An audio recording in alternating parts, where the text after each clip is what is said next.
Assalamualaikum warahmatullahi wabarakatuh. Alhamdulillahi rabbil alamin. Wassalatu wassalamu ala asrafil anbiya'i wal mursalin Nabiyina Muhammadin wa ala alihi wa sahbihi ajma'in. Amma ba'du. Saudara-saudaraku kaum muslimin dan muslimat dimanapun berada, saya Widi Winanto Aryawan. Saya tinggal di Yogyakarta. Saya punya pengalaman dalam bidang ekonomi Islam. Saya pernah aktif di asuransi syariah Takaful, menjadi kepala cabang di asuransi syariah Mubarakah, juga menjadi pemimpin kantor layanan syariah di BNI Life Syariah, semuanya di Yogyakarta. Maka izinkanlah pada kesempatan ini saya ingin urun rembuk terkait dengan halal haram sebuah kegiatan muamalah bernama Fetub. Saudara sekalian, izinkan sebelumnya saya memberikan agak sedikit teoritis. Jadi di dalam syariah kita yang ada dua itu, yaitu ibadah mahdhah dan muamalah. Di dalam ibadah mahdhah ada kaidah semuanya dilarang kecuali yang ada contoh petunjuknya atau tuntunannya. Itu ibadah mahdhah. Sementara di dalam syariah muamalah semuanya boleh kecuali yang jelas ada larangannya. Makanya karena kaidahnya diametral gitu, berbeda ya. Oleh sebab itu kita tidak bisa mencari di dalam muamalah itu dalilnya apa, tetapi kita cari larangannya apa. Maka di dalam muamalah Islam itu ada pagar, ya, ada 4 pagar yang tidak boleh dilampaui dalam hal kita bermuamalah. Pagar yang pertama namanya tadlis. Tadlis itu artinya menipu. Dengan kata lain, menipu itu adalah unknown one party. Kalau misalnya ada 2 pihak bermuamalah, salah satu pihak tidak mengetahui, itu namanya menipu. Menipu dalam hal apa? Ada 3 kemungkinan kita mendapati penipuan. Pertama, menipu dalam hal kuantitas. Kalau di dalam perdagangan itu nyolong timbangan, nah, itu adalah menipu dalam hal kuantitas. Unknown one party-nya apa? Tentu yang pihak penjual yang nyolong timbangan tahu bahwa beratnya, kuantitasnya ini tidak sempurna, tidak penuh, tapi pembelinya tidak tahu. Berarti unknown one party. Kemudian yang kedua adalah tadlis dalam hal kualitas. Misalnya penjual mencampur antara buah manis dengan buah masam. Berarti dia tahu, tetapi pembeli tidak tahu. Berarti ada penipuan dari pihak penjual yang tahu bahwa telah tercampur di dalam buah itu antara buah manis dengan buah masam, sementara pembeli tidak tahu. Kemudian tadlis yang ketiga adalah dalam hal delivery, mengantar. Maka penting buat kita, kalau misalnya kita tidak mampu untuk mengantar, misalnya ada order buah, padahal kita tahu bahwa buah itu harus mengambil di tempat yang jauh. Bagaimana kalau nanti sore dikirim? Padahal kita tahu bahwa kita tuh nggak akan mampu karena jaraknya jauh. Kemudian kita jawab iya. Dalam batin kita, nanti saya antar ba'da isya juga nggak apa-apa. Sementara pihak pembelinya berharap buah itu diantar sebelum maghrib. Nah, nanti kan tinggal minta maaf. Berarti telah terjadi tadlis dalam hal delivery. Itu pagar yang pertama. Pagar yang kedua namanya taghrir, gharar, ketidakjelasan. Dengan kata lain, di dalam gharar itu adalah unknown two party. Di antara 2 orang yang bermuamalah itu sama-sama tidak mengetahui. Apa itu yang tidak diketahui? 3 juga. Quantity, quality, dan delivery. Bagaimana quantity tidak diketahui? Ini ijon. Misalnya calon penjual ini, ada penjualnya ini punya pohon, yang pohon itu baru keluar bunganya. Datang pembeli, bagaimana kalau saya beli buah dari pohon ini dengan harga tertentu? Nah, kalau sampai terjadi transaksi antara kedua-duanya, maka keduanya telah melakukan transaksi yang bersifat gharar. yaitu ketidaktahuan. Penjual tidak tahu buahnya seberapa, pembeli juga tidak tahu buahnya seberapa. Kuantitinya ada dalam posisi gharar, ketidakjelasan. Yang kedua adalah quality. Apalagi dalam contoh tadi misalnya, pohon itu sama sekali belum pernah berbuah, sehingga tidak diketahui buahnya itu manis atau masam. Nah, ini terjadi gharar dalam hal quality, kualitas barang itu. Kemudian yang ketiga adalah gharar dalam hal delivery. Ini contohnya berbeda. Menjahit yang paling tampak. Datang seseorang menjahitkan ke tempat saya. Saya tahu bahwa pekerjaan terlalu banyak sehingga saya tidak mungkin menerima order tambahan. Nah, Anda sudah membawa bahan kepada saya sambil mengatakan, ini nggak tergesa-gesa kok, terserah jadinya kapan-kapan juga nggak apa-apa. Bayangkan, baik Anda yang menjahitkan maupun saya yang tukang jahit sama-sama tidak tahu kapan produk itu harus didelivery ke Anda. Nah, ini adalah gharar dalam hal delivery. Bersamaan dengan gharar ada nama yang sejenis, amalan sejenis, namanya maisir. Maisir itu judi, untung-untungan. Ini juga an-nawantu party, tapi sifatnya untung-untungan. Ya, kalau misalnya nanti saya sebagai bandarnya, Anda sebagai pemasang, ya, pemasang taruhannya itu ya untung-untungan. Kalau Anda menang ya Anda yang beruntung, kalau Anda kalah ya saya sebagai bandar yang beruntung. Itu pagar yang kedua. Pagar yang ketiga namanya riba. Riba itu luas, tidak sederhana, tidak bisa didefinisikan dengan ya satu hal saja, tapi bisa diberikan contoh seperti ini. Misalnya Anda pinjam uang kepada saya 1 juta, kemudian Anda mengatakan bulan depan akan dikembalikan. Terus saya sampaikan kepada Anda, tolong bulan depan dikembalikan 1.100.000 ya. Berarti saya sudah melakukan riba dari 1 juta menjadi 1.100.000. Saya sudah mengambil riba 100.000. Ya. Berbeda ceritanya kalau misalnya Anda mau pinjam uang kepada saya mau pinjam nih 1 juta. Saya tanya, mau untuk apa sih 1 juta? Mau beli sepeda. Misalnya, oh ya, kalau begitu bagaimana kalau sekarang kita sama-sama beli sepeda yang 1 juta, nanti saya jual kepada Anda 1.100.000 dan Anda membayarnya bulan depan. Maka uang 100.000 itu bukan lagi riba, tetapi laba dari jual beli sepeda. Loh, kan sama saja, dari 1 juta menjadi 1.100.000. Beda, yaitu ada objeknya bernama sepeda. Itu. Kalau tadi yang pertama tanpa objek 1 juta menjadi 1.100.000, kalau dengan objek sepeda berarti saya ini kulaan sepeda 1 juta, saya jual kepada Anda 1.100.000 dengan kesepakatan Anda membayarnya bulan depan. Nah, 100.000 adalah keuntungan jual beli sepeda antara saya dengan Anda. Ya, ini contoh yang tidak riba dan sebelahnya tadi contoh ribanya.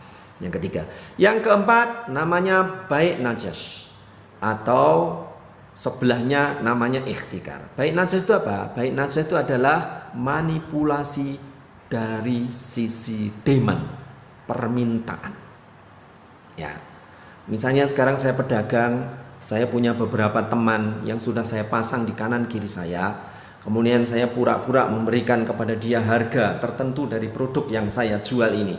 Ya, 100.000, 150.000 itu Anda dapat TV, Anda dapat komputer. Wah, orang-orang begitu tertarik. Wah, ini jualannya murah sekali gitu. Pada orang-orang yang ada di sekeliling saya itu yang saya beri 100.000 dapat TV, 150 dapat komputer, itu teman-teman saya sendiri. Tugas mereka adalah memberikan manipulasi dari sisi demand. Ketika orang tertarik, tentu saya berbeda memberikan harga kepada orang yang sudah tertarik itu.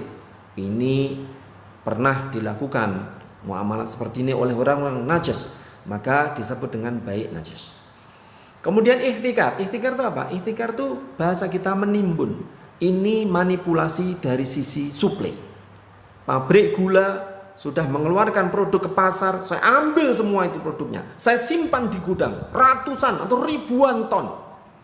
Kemudian saya tidak mengeluarkan sedikit pun gula itu, sehingga akhirnya gula itu langka di pasaran. Dan kemudian gula itu harganya naik Saya senang, sedikit demi sedikit saya keluarkan dari 10.000 naik menjadi 12.000, 12.000 naik menjadi 14, 15, 20. Senang saya karena harganya menjadi naik, barang langka pada saya menimbunnya. Ya, namanya ihtikar. Saudara sekalian, dengan menggunakan 4 pagar ini, pertanyaan kita adalah sebelah mana dari fetub yang sudah melanggar di antara pagar-pagar itu. Fetub, iklan, ya, orang nonton iklan mendapatkan viewpointnya bisa ditukar nanti dengan paket bintang atau ditukar dengan iklan yang dipasang di situ, atau bahkan kalau ada yang berminat, viewpoint itu bisa diambil, diakuisisi atau dibeli oleh orang sesama VTubers dan kemudian kita mendapatkan uang dari dia. Pertanyaannya, sebelah mana dari muamalah itu yang mengandung tadlis atau penipuan? Dengan kata lain, unknown one party. Perusahaan tahu, saya tidak tahu. Ya, unknown one party. Mari, silahkan untuk dianalisis. Kemudian yang kedua, tentang horor. Adakah di dalam VTub itu yang bersifat horor? Orang menyebutkan bahwa di dalam VTub ada unsur Ponzi yang itu jelas-jelas horor yang dilarang di dalam Islam. Pertanyaannya, sebelum menjawab pertanyaan itu, sekian waktu yang lalu ada sebuah provider penyedia data internet, di dalam aplikasinya itu menawarkan kepada siapapun pemilik kartu provider dia, siapa saja yang masuk ke aplikasi, dia daftar di situ, maka setiap dia membuka, dia akan mendapatkan 1 perangko. Kita tinggal ngeklik perangko itu, kemudian muncul centang, ya, muncul centangnya. Nah, setiap hari kita masuk dapat centang 1, besok kita masuk lagi dapat centang 1. Perangko-perangko itu dikumpulkan dan ketika mencapai jumlah tertentu, perangko itu dapat ditukar dengan data internet dari provider itu. Nah, saudara sekalian, apakah yang dilakukan provider itu menyalahi syariat? Tentu tidak. Itu adalah teknik promosi agar orang mau mendatangi atau masuk ke aplikasi dia untuk mendapatkan promosi-promosi macam-macam di dalam aplikasi itu, maka diberi sebuah reward, sebuah penawaran keuntungan. Kalau Anda mau buka aplikasi, Anda saya beri perangko. Kalau perangko itu memenuhi, diklik setiap hari, begitu dapat sekian jumlah tertentu perangko, Anda kami beri pulsa gratis, pulsa data. Ya, pulsa data itu bisa digunakan untuk buka aplikasi itu lagi. Artinya ngeklik gitu. Nah, pertanyaannya, bolehkah misalnya saya sudah mendapatkan centangan perangko-perangko yang banyak itu dan kemudian saya tukar dengan pulsa data saya dapatkan, ada teman saya minta. Seperti biasa kalau kita usai beli pulsa kan ada penawaran. Kalau mau transfer pulsa ke teman dan seperti itu ya. Pulsa ke teman, silahkan. Caranya seperti ini. Nah, pertanyaannya, boleh nggak kalau pulsa data itu saya berikan kepada teman saya atau teman saya membelinya? Tentu boleh saja. Wong itu pulsa milik saya sendiri sebagai hadiah dari provider itu. Nah, sekarang mundur sedikit. Andaikan saya belum sempat menukar dengan pulsa, boleh nggak kalau misalnya perangko itu dibeli oleh teman yang kebetulan dia butuh perangko untuk beli pulsa data itu? Jawabannya tentu boleh. Karena perangko-perangko itu didapatkan dari saya ngeklik ya aplikasi dari provider itu, reward dari dia. Ya, nah saudara sekalian, dengan analogi yang sama, sesungguhnya di dalam VTub juga terjadi seperti itu. VTub itu menawarkan kepada siapapun, kalau Anda mau masuk ke aplikasi saya, Anda mengklik iklan yang saya tayangkan, maka Anda tidak mendapatkan perangko. Kalau di provider itu perangko, tapi mendapatkan viewpoint. Viewpoint, ya, kalau perangko ditukar dengan pulsa, ini perusahaan periklanan. Maka dia menawarkan kalau Anda punya viewpoint, Anda bisa tukar itu dengan paket Paket apa? Bintang. Untuk apa itu? Untuk bisa melihat iklan-iklan selanjutnya. Dia berlaku 40 hari, habis waktunya ya sama dengan pulsa data, ada masa waktu tertentu pulsa data itu bisa digunakan. Ya, paket bintang. Jadi Viewpoint ditukarkan dengan paket bintang. Boleh enggak? Ya boleh, memang itu yang ditawarkan oleh mereka. Kemudian yang kedua, Viewpoint bisa ditukarkan dengan iklan yang ada di situ. Ya, kalau kita punya iklan, kita bisa bayar dengan Viewpoint yang kita miliki. Nah, produk kita akan ditayangkan sebagai iklan berbayar di situ yang diklik oleh ribuan bahkan jutaan orang. Nah, saudara sekalian, ternyata di antara para VTubers itu ada yang membutuhkan Viewpoint kita. Begitu. Dan perusahaan memfasilitasi kalau ada yang butuh Viewpoint Anda kebetulan juga longgar untuk melakukan itu, maka silakan untuk dijual kepada sesama VTubers. Boleh nggak itu? Boleh. Kenapa tidak? Bukankah tadi perangko itu bisa dijual kepada orang lain? Ya, karena itu hasil kerja kita membuka aplikasi itu. Ini juga begitu. Viewpoint itu adalah hasil kerja kita untuk mau membuka iklan atau mengklik iklan yang ada di VTube itu. Dan ketika Viewpoint kita dapatkan, kebetulan datang kepada orang. Bagaimana kalau Viewpoint ini saya akuisisi? Ya, lah untuk apa dia? Saya mau beli paket bintang. Boleh enggak? Boleh saja. Lain waktu, boleh enggak saya mengakuisisi VP Anda? Untuk apa? Untuk memasang iklan. Boleh saja. Ya, artinya dalam muamalah ini tidak ada unsur-unsur gharar di dalamnya. Kenapa? Karena baik pemilik VP maupun calon pembeli sama-sama tidak ada paksaan. Kalau misalnya pihak pemilik Viewpoint ini kebetulan punya hajat sendiri, oh saya sendiri butuh VP kok untuk beli paket-paket bintang. Akhirnya orang yang berminat pun tidak akan bisa mengakuisisi VP yang dia butuhkan. Terus dia dapat VP dari mana? Ya sama dengan orang lain, yaitu ngeklik iklan supaya dia dapat VP. Ya, sedikit demi sedikit dia kumpulkan VP itu naik, dia tukar dengan bintang, 40 hari dia tukar lagi, dan begitulah seterusnya. Akhirnya peringkat dia naik agar VP dia terkumpul makin banyak. Nah, saudara sekalian, silakan sekarang kita bisa menilai. Tidak ada unsur ponzi di dalamnya. Tidak ada unsur bahwa orang yang di bawah harus membayar kepada atas. Tidak ada. Karena pihak yang ada di atas yang punya VP pun tidak wajib untuk menjual VP-nya. Kalau dia butuh, kenapa harus dijual? Ya, dia sendiri pengen membeli bintang, paket-paket bintang. Sementara yang ada di bawah, kalau tersedia silakan untuk mengakuisisi. Kalau tidak tersedia, ya tentu tidak tersedia VP di dalam perdagangan EC-nya itu, exchange counternya itu. Nah, saudara sekalian, semua tuduhan yang terkait di dalam VTube, saya berbeda pendapat. Baik yang datang dari para ustadz, datang dari para penceramah, cermati baik-baik bahwa ini bukan akad ponzi, tetapi ini murni akad tukar menukar, akuisisi, jual beli yang itu biasa-biasa saja di dalam sistem muamalah Islam. Antarodin minkum terjadi, ridho sama-sama ridho. Apakah selalu yang pembeli itu adalah yang levelnya di bawah? Enggak. Yang di atas itu berapa kali dia harus membeli orang di bawahnya karena dia butuh Viewpoint untuk membeli paket yang kebetulan dia sudah terlanjur menjualnya. Dia terpaksa harus beli Viewpoint kepada member-member di bawah, dan itu tidak masalah karena VP itu seperti perangko tadi, yaitu catatan nonton iklan yang diberikan oleh VTube bagi orang-orang atau member yang sudah nonton iklan. Tidak ada lebihnya, tidak ada kurangnya.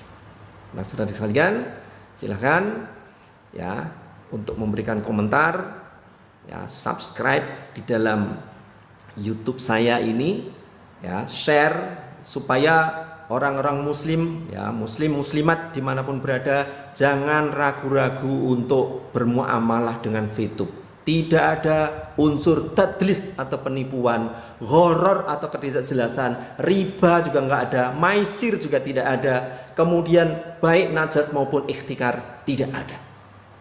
Ya, bagi Ustadz Nah, saya sedikit memberikan kritikan. Kita tidak bisa mengambil hukum satu muamalah hanya berdasarkan persepsi dari membernya. Di sini banyak orang-orang yang sudah sangat pinter memahami sistem di dalam FITUB. Bagaimana mungkin kita ini mengambil hukum atas satu amalan, ya, kegiatan muamalah berdasarkan persepsi dari orang, apalagi melalui telepon. Antum di FITUB ya, FITUB bagaimana? Begini. Kalau seperti itu berarti FITUB haram. Loh, kok sesimpel itu untuk menarik hukum di dalam muamalah? Bahkan di ormas Islam saja ada, ya, Bahthul Masail itu kumpul kiai-kiai bawa kitab masing-masing, kemudian yang memahami masalah dia mempresentasikan apa yang sedang mau dibahas itu. Di majelis tarjih juga begitu, dijelaskan yang terjadi adalah seperti ini. Jadi untuk menentukan halal dan haramnya satu muamalah itu tidak sesederhana itu, apalagi sekedar berdasarkan persepsi member yang tentu dalam banyak hal persepsi itu belum tentu sesuai dengan yang sebenarnya. Itu kan persepsi dia. Padahal seperti itu kah? Enggak. Saya kira itu, mudah-mudahan sedikit, ya, kuliah tentang muamalah syariah ini, syariah muamalah ini dapat memberikan pencerahan. Saya anjurkan teman-teman, saudaraku kaum muslimin dan muslimat, jangan ragu-ragu untuk bermuamalah di FITUB ini. Justru sekarang teknologi harus mulai dapat membantu menyelesaikan muamalah kita. Silahkan nanti mau pasang iklan di FITUB. FITUB itu anggotanya makin lama makin banyak. Tentu sangat menarik bagi pemilik produk untuk pasang iklan, karena di situ berkumpul orang-orang atau calon-calon customer Anda. Saya akhiri, terima kasih. Jangan lupa subscribe, ya, klik loncengnya, kemudian di-share kepada teman-teman supaya tidak ada keraguan lagi untuk bermuamalah melalui FITUB ini. Billahi taufiq wal hidayah. Wassalamualaikum warahmatullahi wabarakatuh.